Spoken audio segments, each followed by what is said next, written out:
Margaret Chen had been a nurse at St. Mary's Hospital in Riverside, Texas, for 32 years. At 60 years old, she'd seen everything a small-town hospital could throw at her, but nothing prepared her for the humiliation of her final shift. "Still here, Margaret?" Dr. Brandon Whitmore smirked as he walked past the nurse's station. He was young, barely 40, with perfectly styled hair and a brand-new sports car in the parking lot. "I thought old-timers like you would have retired by now."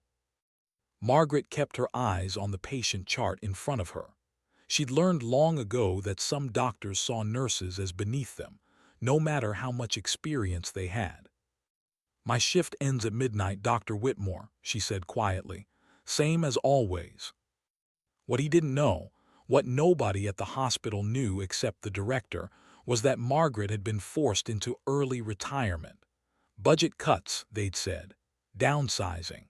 The hospital needed younger nurses who cost less and could work faster with the new computer systems. Never mind that Margaret had trained half the staff. Never mind that she'd served 2 tours as an army nurse in Iraq, earning a Bronze Star for valor. Never mind that she could start an IV in a moving helicopter during a sandstorm, or that she'd once kept a soldier alive for 40 minutes with nothing but her bare hands and a prayer. None of that mattered to the new hospital administrator, a man who'd never treated a patient in his life but knew everything about spreadsheets and profit margins. "Well, try not to mess anything up on your way out," Dr. Whitmore said, chuckling as he walked away. Margaret's jaw tightened, but she said nothing. She had 6 hours left. 6 hours, and then she'd clean out her locker and disappear from the place that had been her second home for 3 decades. The evening started slowly. A few minor cases in the emergency room, a child with a fever, an elderly man with chest pains that turned out to be indigestion. Margaret moved through her duties with the same precision and care she always had. Every patient mattered. Every life was precious. Around 9 o'clock, Jenny Martinez, one of the younger nurses, came to find her. "Margaret, can I ask you something?" Jenny looked nervous. She was 26 and had only been nursing for 2 years. "Of course, sweetie. What is it?" "There's a patient in room 4. Motorcycle accident. Something feels wrong, but I can't figure out what. Dr. Whitmore already examined him and said he's fine, just bruised ribs, but my gut is telling me something else." Margaret didn't hesitate. "Show me." They walked to room 4 together. The patient was a man in his early 30s, conscious but pale, with shallow breathing. "What's his name?" Margaret asked. "David Foster." Dr. Whitmore ordered pain medication and observation. Margaret approached the bed. "Mr. Foster, I'm Nurse Chen. Can you tell me where it hurts the most?" "My side," he gasped. "Left side, it's getting worse." Margaret's trained eye swept over him. She gently pressed on his abdomen, watching his face. When she touched his left upper quadrant, he winced and his blood pressure dropped on the monitor. "Jenny, page the surgical team. Now, tell them possible splenic rupture." But Dr. Whitmore said, "Do it now." Margaret's voice carried the authority of a combat veteran. "And get Dr. Whitmore back here immediately." Jenny ran. Margaret stayed with David, talking to him calmly while monitoring his vitals. She'd seen this before in Baghdad when a young soldier came in after a vehicle accident. He'd seemed fine at first, too. Then his spleen had ruptured internally, and he'd almost died. Dr. Whitmore stormed in 3 minutes later. "What's the meaning of this? I already cleared this patient." "Look at his blood pressure," Margaret said firmly. "Dropping, rapid pulse, guarding his left upper quadrant, pale, sweating, classic signs of internal bleeding." "I think I know how to diagnose a patient, Nurse Chen." "Then diagnose this one correctly, before he dies on your watch." The words hung in the air. Other nurses had gathered outside the room. Dr. Whitmore's face turned red. "How dare you question my judgment? You're just a nurse. You're not even a—" David Foster suddenly gasped and his eyes rolled back. The monitor screamed. His blood pressure plummeted. "He's crashing," Jenny shouted. Margaret was already moving, tilting the bed back, starting fluid resuscitation. "Call the OR, move." The next 20 minutes were chaos. The surgical team arrived and rushed David to the operating room. Margaret went with them, her hands steady as she helped stabilize him for transport. In surgery, they found exactly what she'd suspected: a ruptured spleen bleeding internally. 10 more minutes and David Foster would have been dead. When Margaret finally stepped out of the OR at 11:30, exhausted and covered in sweat, she found Dr. Whitmore waiting in the hallway. "You made me look like a fool," he said coldly. "I saved a man's life. You undermined my authority in front of the entire staff." Margaret was too tired to be diplomatic anymore. "Your authority isn't worth a man's life, doctor. I did what any good nurse would do." "You're done here anyway, aren't you?" He stepped closer, his voice low and mean. "I heard about your forced retirement, budget cuts. Well, let me tell you something, Margaret. This hospital doesn't need nurses like you, old, stuck in your ways, thinking you know better than the doctors. The world is changing. You're a dinosaur." He walked away, leaving Margaret standing alone in the fluorescent-lit hallway. She looked at her watch. 11:45. 15 minutes left of her 32-year career. Margaret went to the break room and sat down heavily. Her body ached. Her heart ached more. She thought about all the lives she'd touched in this building, all the Bobbies she'd helped deliver, all the dying patients she'd comforted, all the young nurses she'd trained and mentored. And this was how it ended: insulted, dismissed, forced out. She thought back to her time in the army, to the field hospitals in Iraq where she'd worked 18-hour shifts in 100-degree heat, treating wounded soldiers while mortars fell around them. She'd been valued then, respected. Her commanding officer, Colonel Sarah Drake, had once told her, "Margaret, you're the kind of nurse who makes everyone around you better. Don't ever forget your worth." But sitting in that break room, watching the clock tick down the final minutes of her career, Margaret felt worthless. At midnight exactly, she punched out for the last time. She went to her locker and started packing her belongings into a cardboard box.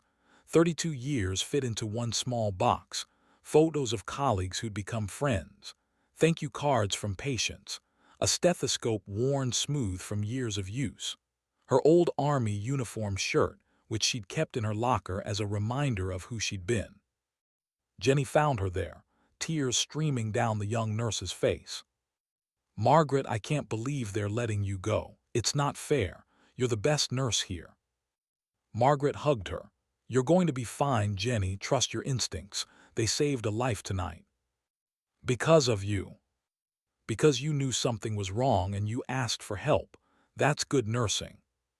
Margaret carried her box through the hospital corridors one last time. A few nurses stopped to say goodbye. Most people had already gone home.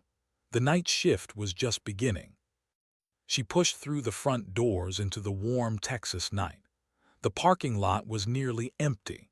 Her old Honda sat under a streetlight, waiting to take her home to a future she hadn't planned for and didn't want. Margaret put the box in her trunk and stood there for a moment, looking back at the hospital. She'd given this place the best years of her life, and they'd thrown her away like yesterday's garbage. She got in her car and drove home, not knowing that in less than 12 hours, everything would change. Not knowing that her real value was about to be tested in a way she never imagined. Not knowing that 2 helicopters were already being fueled up at Fort Hood, and that by tomorrow afternoon, people would be screaming her name. Margaret woke up at 10 in the morning, which felt strange and wrong. For 32 years, she'd been an early riser, arriving at the hospital by 6 for the day shift or leaving her house at 10:30 for the night shift. Her body didn't know what to do with retirement. She made coffee and sat at her kitchen table in the small house she'd bought 20 years ago. It was quiet, too quiet. No beeping monitors, no overhead pages, no rush of adrenaline when a patient crashed. Just silence. Her phone rang. It was her daughter, Lisa, calling from Dallas. "Mom, I heard what happened. Are you okay?" "I'm fine, honey." "You don't sound fine. Do you want me to come visit this weekend?" "No, no, I'm just adjusting. It's only been one day." They had no right to force you out like that, after everything you've done for that hospital. Margaret sighed. "It's done, Lisa. I need to move forward." But she didn't know how to move forward.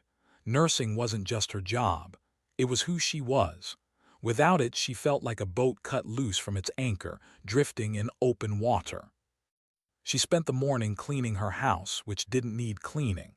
She watched television, which didn't hold her interest. She tried to read a book, but the words blurred on the page.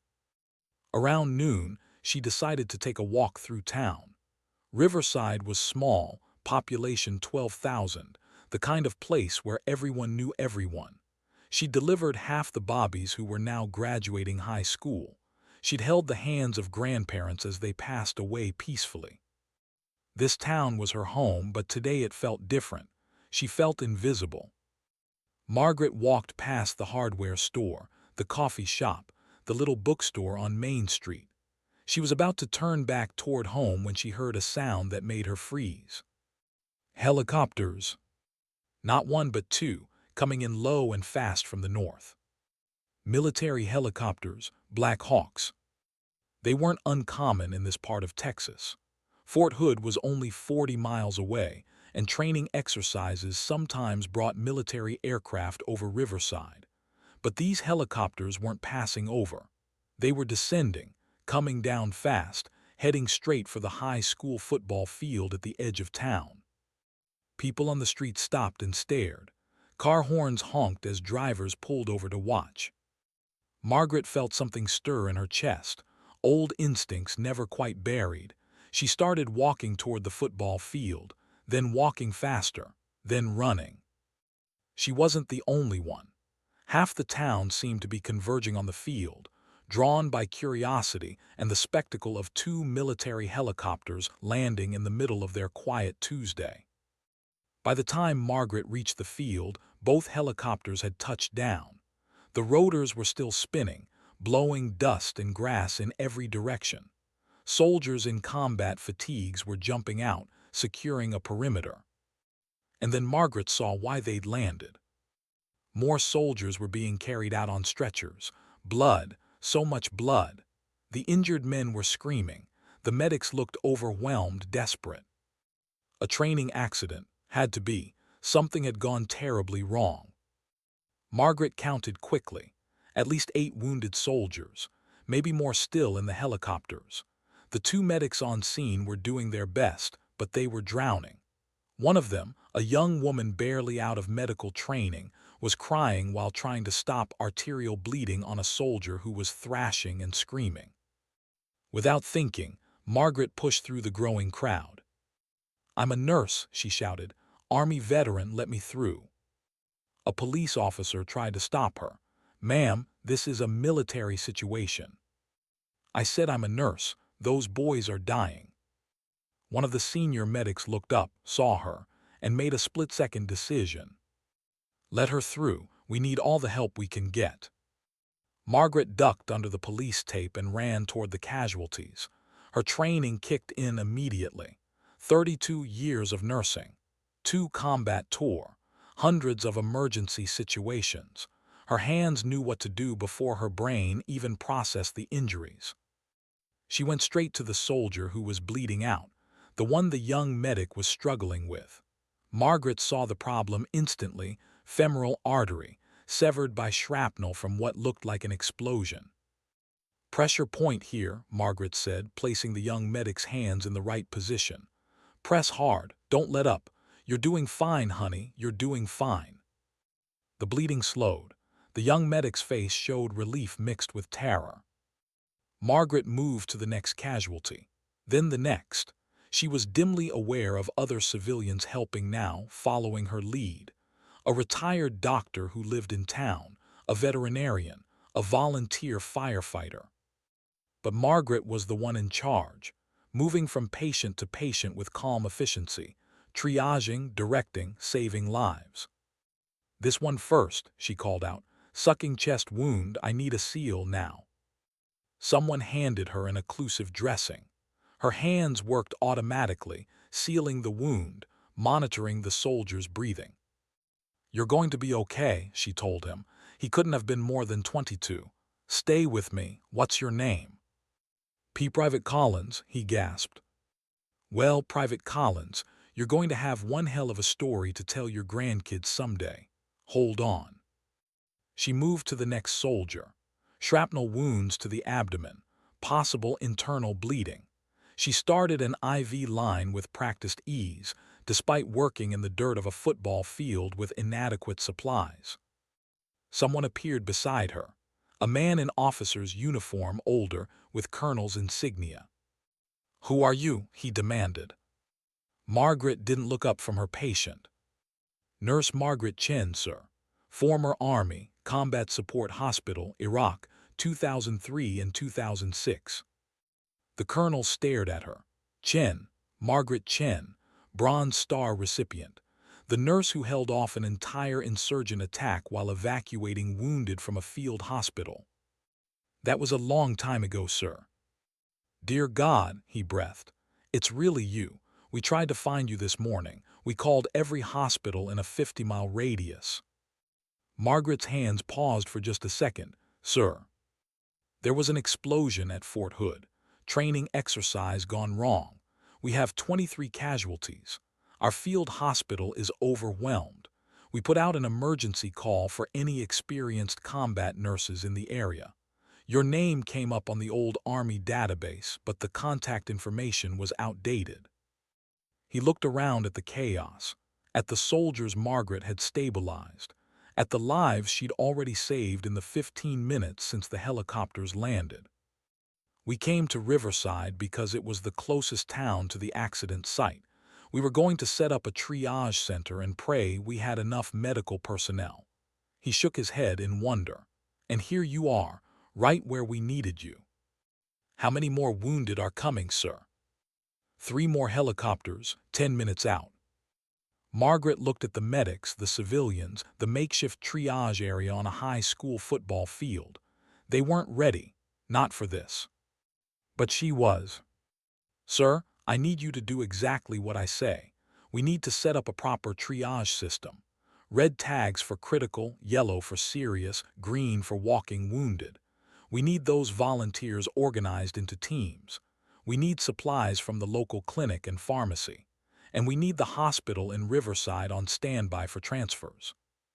The colonel looked at her with something like awe. "You're giving me orders, Nurse Chen." "Yes, sir, I am. Because those boys in those helicopters deserve the best chance we can give them, and right now, I'm the best chance they've got." A slow smile spread across the colonel's face. "Then take command of this medical operation, Nurse Chen. That's an order." Margaret stood up, her uniform from last night still on under her jacket, spotted now with blood and dirt. She looked at the growing crowd of volunteers, at the terrified young medics, at the wounded soldiers crying out in pain.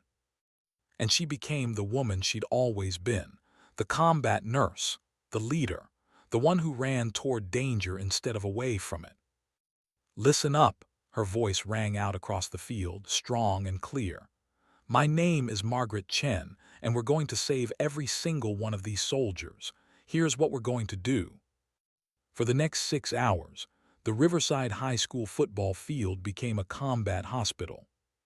3 more helicopters landed, bringing the total number of wounded to 23 soldiers, just as the colonel had said. The injuries ranged from minor shrapnel wounds to catastrophic burns and amputations. 2 of the soldiers were barely clinging to life. Margaret organized the chaos with the precision of a general commanding troops. She set up triage stations, directed the flow of supplies, and trained volunteers on the spot. The retired doctor, a man named Harold Peterson, became her second in command. The veterinarian handled pain management. The firefighters managed transport and logistics. But Margaret was the heart of the operation. She moved from patient to patient, her hands never still, her voice never wavering. When a young soldier flatlined, she performed CPR for 12 minutes straight until his heart restarted. When another soldier screamed that he wanted to die, that the pain was too much, Margaret held his face in her hands and said, "You don't get to quit, soldier. I didn't quit on you, and you don't get to quit on yourself." He stopped screaming. He held on.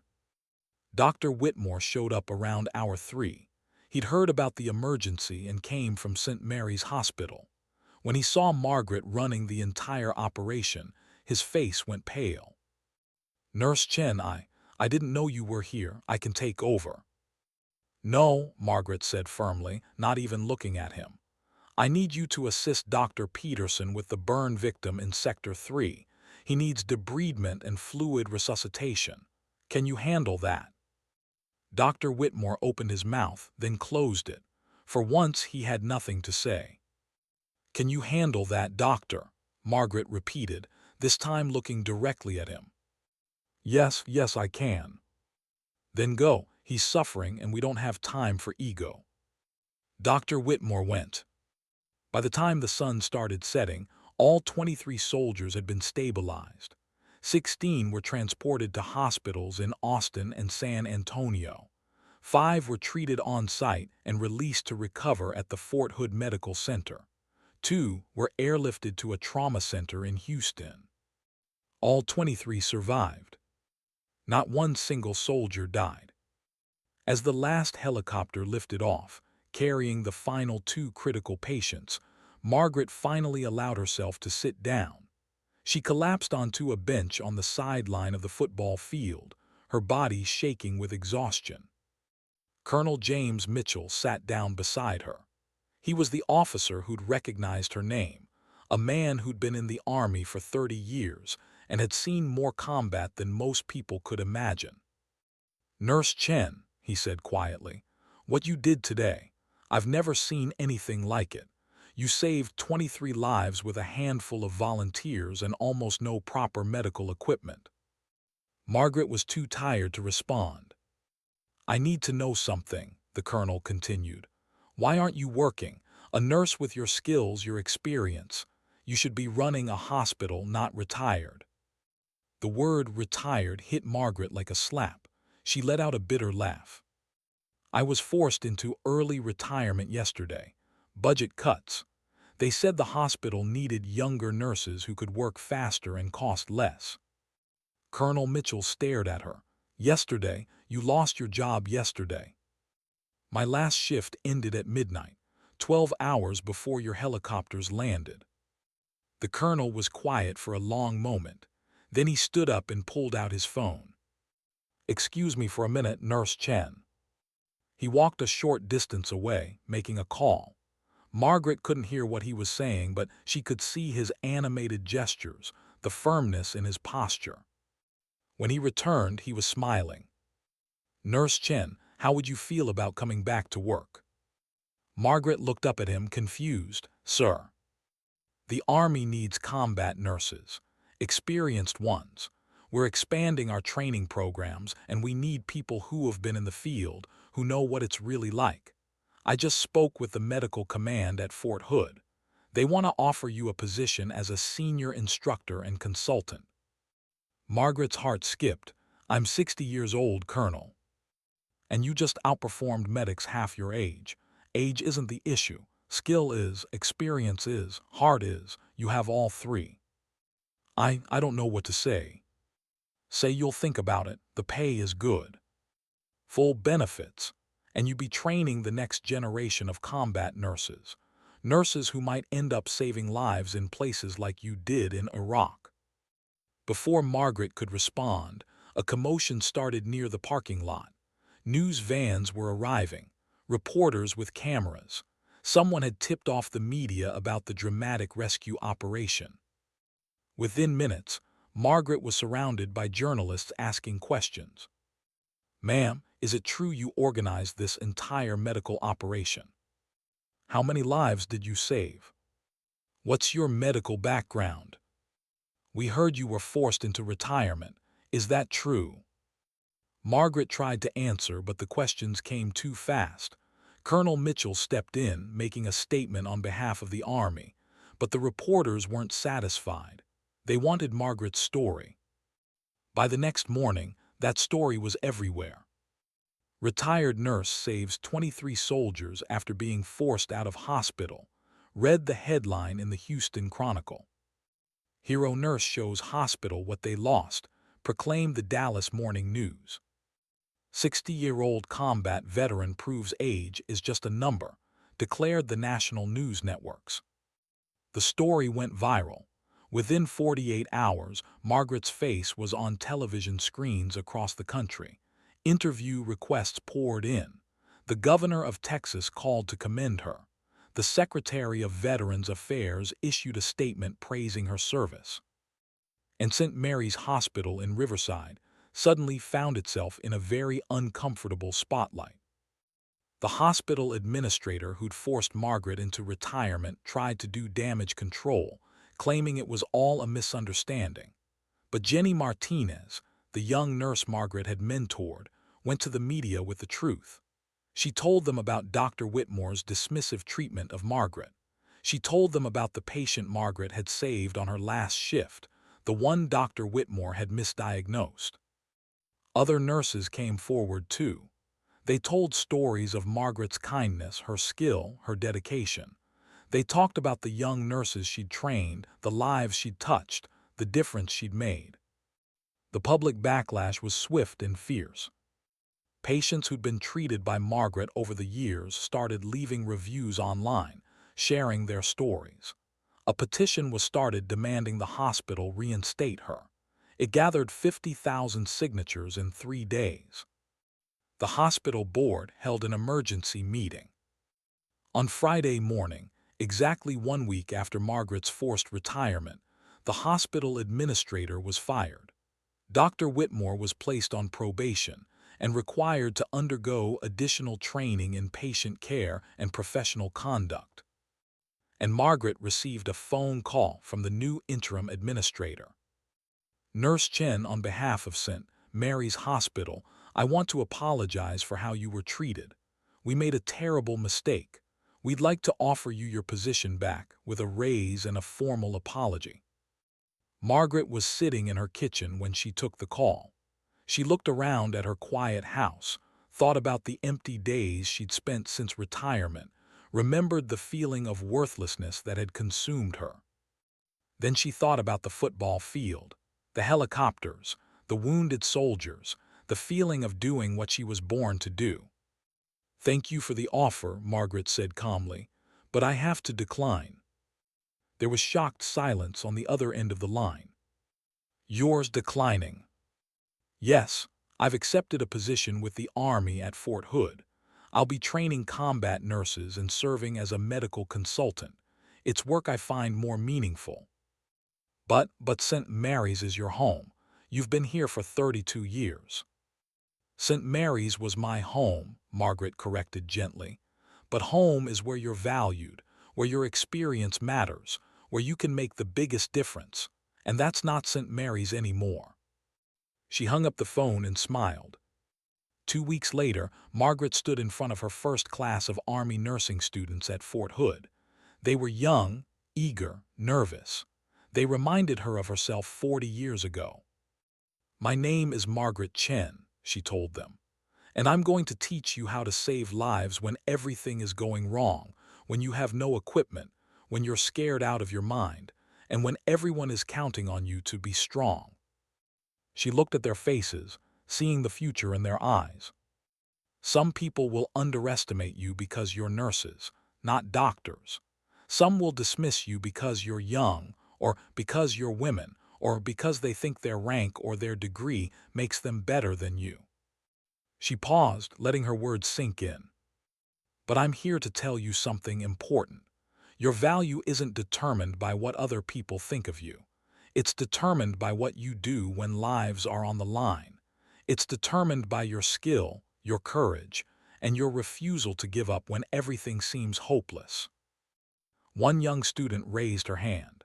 Ma'am, is it true you saved 23 soldiers on a football field with almost no medical supplies? Margaret smiled. Yes, and you know what?